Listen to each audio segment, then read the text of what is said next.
Hai, assalamualaikum. Berjumpa lagi di rumah Imaniar. Kali ini seru banget karena kita akan bikin nastar. Tuh, satu persatu diambilin ya sama anakku.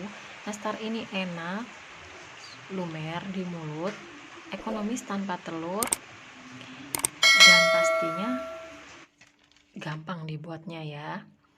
Gimana cara bikinnya? Yuk simak terus tutorialnya sampai selesai dan jangan di skip. Oke, pertama siapkan bahan terlebih dahulu. Untuk adonan kulitnya, aku memakai 200 gram margarin dan 1 saset kental manis. Ini beratnya 37 gram. Macam-macam ya, kental manis itu ada yang 37 gram, 38 gram, dan 40 gram. Kemudian aduk pakai whisker seperti ini. Lalu masukkan 60 gram tepung maizena. Diaduk juga pakai whisker. Boleh ganti pakai spatula seperti ini biar lebih mudah.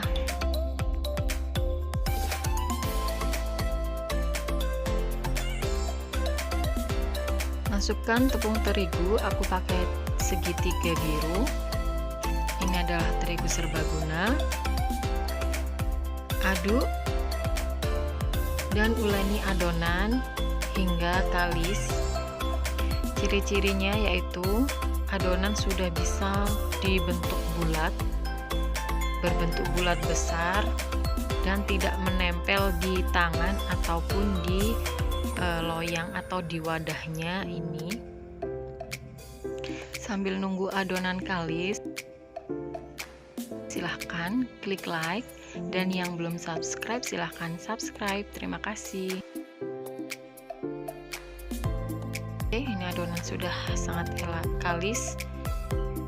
Nah, bisa dibentuk bulat seperti itu. Kemudian timbang adonan, aku pakai ukuran yang sedang ya. Jadi aku pakai yang 16 sampai 18 gram. Karena menimbang pun kan gak harus sama plek ya. Kemudian pulung-pulung adonan dan bentuk adonan sesuai selera. Ini aku mau bikin bentuk daun. Pertama aku ambil adonan, aku tipiskan dan aku beri selai. Tapi cara ini menurutku kurang efektif ya. Bisa dilihat itu aku agak kesusahan untuk menutup seluruh permukaan kulitnya.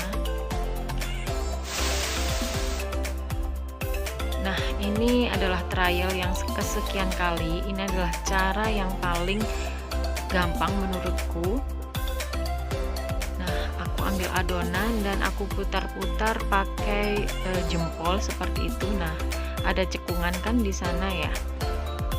Kemudian masukkan selai, dikira-kira aja berapa gramnya.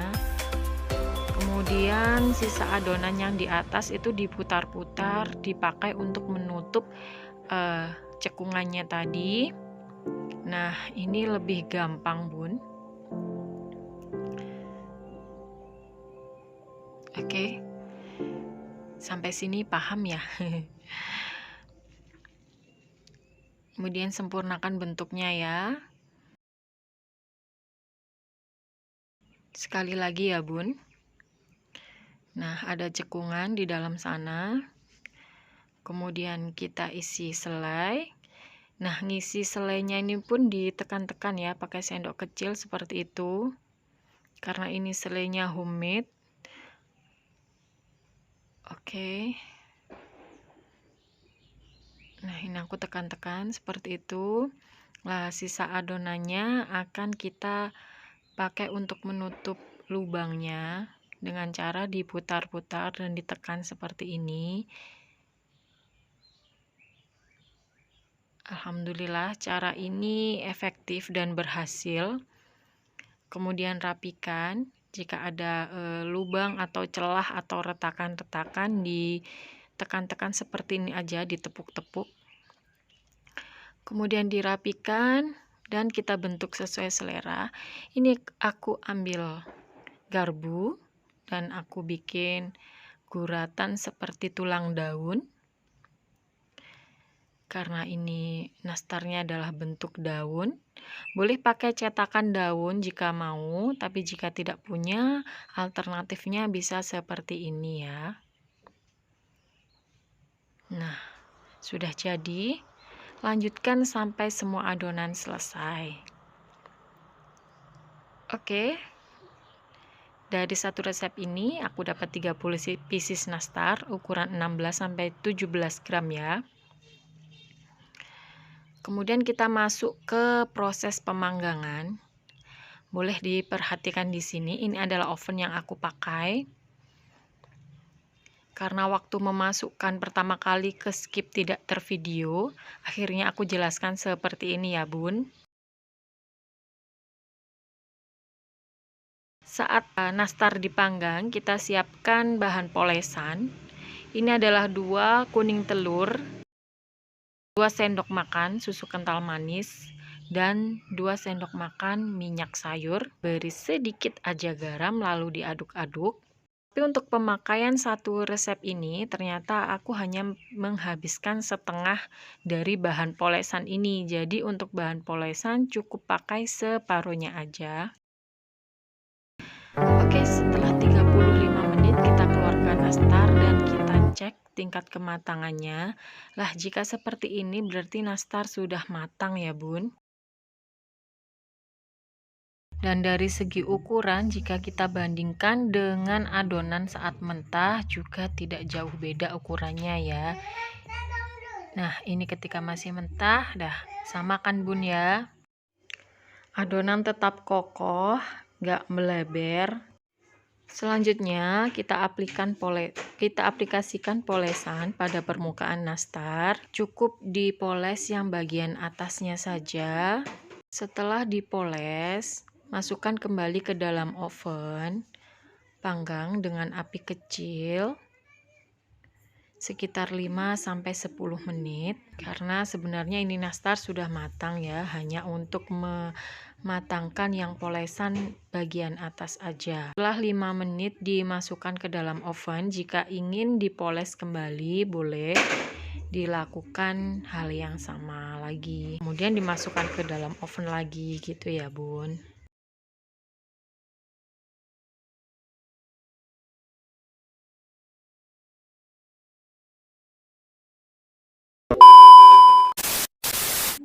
Nah, ini adalah nastar yang sudah benar-benar jadi dan siap diangkat dari oven.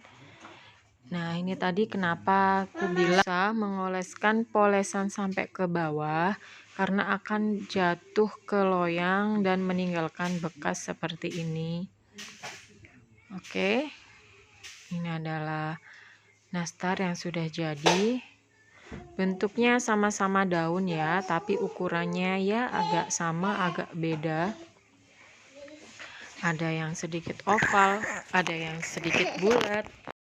Kita icip ya, bismillahirrahmanirrahim.